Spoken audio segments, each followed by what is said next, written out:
Is there a title? Yes. Tawhīd, the Muslim God according to the Prophet Muhammad and the al-Bayt, alayhum as-salam. Bismillahir Rahmanir Rahim. Assalamu alaikum wa rahmatullahi wa barakatuh.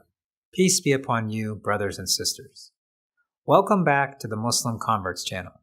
In our last lecture, we examined some of the incorrect conceptions of God, which are unfortunately ripe among many theists, including many Muslims. We also saw how atheists have taken advantage of this mistaken view of God and have used it for their advantage to deny his existence. Put shortly, this incorrect understanding of theism holds that God is a being, an object, like any other being and object in the world of existence, with the exception that he is longer in duration, more powerful, and more knowledgeable. One of the primary reasons as to why this happens is because people often rely too much on their physical senses to learn. In other words, in order for something to be worth learning, it has to be tangible and objectifiable. Too many people refuse to consciously and intentionally acknowledge the existence of phenomena that go beyond the limits of tangibility. This is despite the fact that people regularly but unconsciously accept the existence of such phenomena like the reality of human consciousness, love, or even logical and mathematical truths, which are abstract and non-tangible, but fully real. This understanding of the Abrahamic God makes him no more different than the gods of the Greek or Hindu mythology. This erroneous understanding of God presents us with many problems. First, it fuels many of the doubts that people have towards God. If God is just another being in the realm of existence, why can't we see him? Why can't he be detected? Why aren't scientists across universities proving his existence? There are unfortunately many poor defenses of God. For example, calling him an invisible spirit only makes it more unlikely, if not impossible, to ever prove his existence. Atheists are more than happy to conclude that it's nonsensical for people to believe in such an immense and incredible being without evidence. Faith, they conclude, is belief in the absence of evidence. Only uneducated people, or people who lack the ability to think critically, can accept the existence of God. In this lecture, we will examine in more detail what the Islamic conception of God is as understood by Prophet Muhammad and his holy household, the al-Bayt. We will demonstrate how the correct theistic notion of God is diametrically opposed to the kind of simplistic understanding of God which many atheists and theists unfortunately share. He is the creator of the heavens and the earth. He has made for you from your own selves mates, and among the cattle mates as well. He is the one who multiplies you. There is absolutely nothing like unto him, yet he is the all-hearing, the all-seeing. Chapter 42 of the Quran, verse 11. The understanding of the Muslim God centers around the idea of Tawhīd. This notion holds that God is absolutely one and unique. It also holds that there is nothing we can imagine that even comes close to being. Perhaps one of the best explanations of Tawhīd in Islam comes from the first Shia Imam, Imam Ali ibn Abi Talib alayhi salam. As the divinely guided infallible successor of Prophet Muhammad and inheritor of his knowledge, the words of Imam Ali are essentially the words of Prophet Muhammad. In this sense, we must be aware that anything that is uttered by Imam Ali alayhi salam is in reality directly taken from the teachings of the Prophet. In Sermon 186 of Nahj al-Balagha, which is famously known as Sermon of Tawhīd, Imam Ali states the following: He who assigns to him different conditions does not believe in his oneness, nor does he who likens him grasp his reality. He who illustrates him does not signify him. He who points at him and imagines him does not mean him. Everything that is known through itself has been created, and everything that exists by virtue of other things is the effect of a cause. Times do not keep company with him, and implements do not help him. His being precedes time. His existence precedes non-existence, and his eternity precedes beginning. It cannot be said that he has a limit or extremity, or end or termination. Nor do things control him so as to raise him or lower him, nor does anything carry him so as to bend him or keep him erect. He is not inside things nor outside them. He conveys news, but not with the tongue or voice.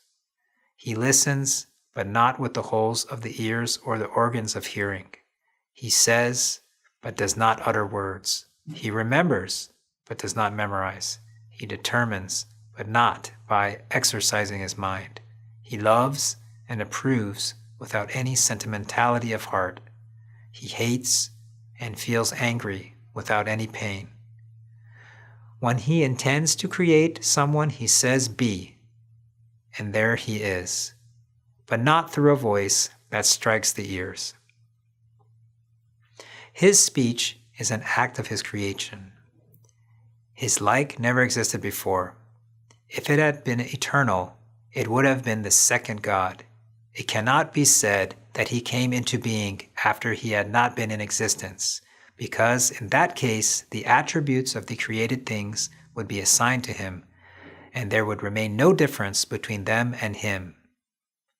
He would have no distinction over them. No amount of explanation could possibly exhaust the brief but powerful word of Imam Ali alayhi salam. What we will offer instead is a brief reflection on the implications of Imam Ali's understanding of the Islamic God. Imam Ali's understanding of God is diametrically opposed to the incorrect conception of God that many atheists and some theists unfortunately hold.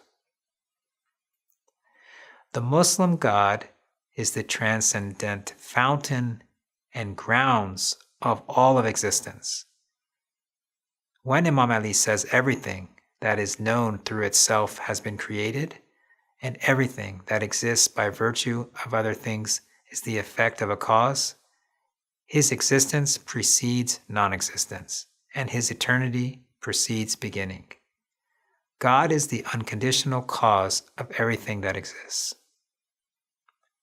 As the necessary existent or being, he is the source through which all of contingent reality is made possible. Something which exists necessarily is something which does not depend on anything other than itself to exist. Every contingent thing that exists does so by virtue of the effect of something else, be it space, time, or matter, or something else. In other words, a contingent being does not exist in and of itself. Without God, the universe, the Big Bang, the multiverse, or any actuality and reality could not be. Remember that we are not exclusively speaking of physical reality, but of existence itself. The distinction between physical reality and existence is a very important one to keep in mind. Physical reality is discerned through empirical observation and may be subject to the scientific method, whereas existence is presupposed by science, without which it cannot function. Knowing about the whatness or the makeup of a thing is what science deals with. But the fact that the object exists, regardless of how it's made, where it came from, or what it really is a totally different question. A person must acknowledge that something exists before doing anything further and doing any further science about the object in question. For example, science can tell me what a piece of chicken is made out of, how many grams of protein it holds, or how warm it is. However, the fact that there is a piece of chicken in front of me is a question of existence. Without acknowledging that the chicken first exists, we can't even begin to know anything about it scientifically.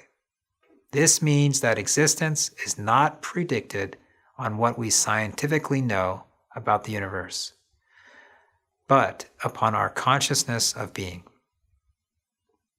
Inshallah, we will go into more detail concerning this question in the next lecture, entitled Arguments for God's Existence the argument from being. Some may argue that matter is an illusion, but even an illusion is a form of reality that is contingent upon perception. For an illusion to exist, a being must be able to perceive it, and is thus part of the grand chain of existence. To be able to doubt existence, one must first exist. The fact that a person is conscious of existence as a whole is proof that existence is an objective reality. We know that an infinite chain of contingent beings is logically impossible, for it implies infinite regress. Without a starting point, nothing can exist. In other words, if A's existence depends on B's existence, and B's existence depends on C's existence, and C's existence depends on D's existence, and the chain of existential dependence would go on and on to infinite regress. Nothing would ever exist, as one would never reach a beginning point from which all of existence logically starts from. But in fact, A already exists. This means that somewhere there's a starting point, that is, a source of all existence. Every contingent being is conditioned by a being and reality external to it. A contingent being, by definition, does not exist necessarily, i.e., it does not exist in and of itself, but depends on something else. We already demonstrated that there must be a starting point for existence. Let us call that starting point existence S. S as in the term starting point. By virtue of being the starting point of all being and existence, S must exist in and of itself, meaning that it must exist unconditionally and necessarily. S must therefore be the source and grounds of all reality, being, and existence. Without S, there would be no existence, let alone physical reality. According to Islam, God is point S in the symphony of existence. When we say God exists, we don't mean he exists in the same way as a planet or universe would exist. He is what grounds the existence of every conditioned and contingent being. He is the condition of possibility for everything to exist at all. When atheists, adopting an incorrect understanding of theism, argue that there is no evidence for God's existence, they mean that there is no physical, scientific, and empirical evidence for his existence. Imam Ali alayhi salam explains that God's existence precedes non-existence, and his eternity precedes beginning. It cannot be said that he has a limit or extremity, or end, or termination, meaning that he is infinite and eternal in being, for any form of physical or temporal limitation would make him contingent upon space, makan, and time, zaman. Science is the study of finites, but God is infinite. More importantly, however, is our following response to the atheist claim: if God is just another being and object existing alongside other objects and beings, then their claim may have some kind of merit. We give them this little, quote, merit because demonstrating the reality of such a being would require empirical and scientific evidence akin to the existence of galaxies or black holes. But this is not how the God of Islam exists. According to the God of Tawhīd, as understood by the Prophet Muhammad and his al-Bayt, the unconditioned reality of all of existence and grounds through which the existence of any contingent being is made possible is called Allah, which in English translate as the God. The basis through which we come to know the existence of Islamic God is not through empirical evidence, but through the objective fact of existence itself, which science and empiricism presupposes. Among other things, the evidence for God can therefore be found in 1. Our own consciousness of reality, which proves that there is such a thing as existence. To even doubt existence, we would have to exist in the first place.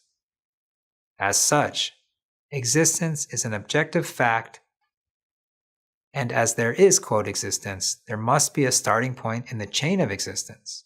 The only other alternative is infinite regress, which, as we showed earlier, is impossible. 2. Logic, which science also presupposes. In other words, science does not prove logic. It depends on logical truths without which it cannot function. For example, the law of cause and effect is not discovered by science, it is presupposed by it. You must first accept that there is such a thing as causality before you can do any kind of science. Through logic, we know that there must be a starting point, and at that, an infinite regress is impossible, thus leading us to the starting point of existence. None of these 2 points depend on the discoveries of science. It does not matter what science says now or what it will say in the future. The discussion of existence is an entirely separate matter from the discussion of physical reality. Our understanding of physical reality is largely subjective, which is why science is always in a state of self-revision, whereas existence is an objective fact and a self-evident truth. By experiencing existence, one directly experiences God, but it's only when the spiritual heart is pure that one becomes fully aware of this fact. Until next time, thank you for watching. Assalamu alaikum wa rahmatullahi wa barakatuh.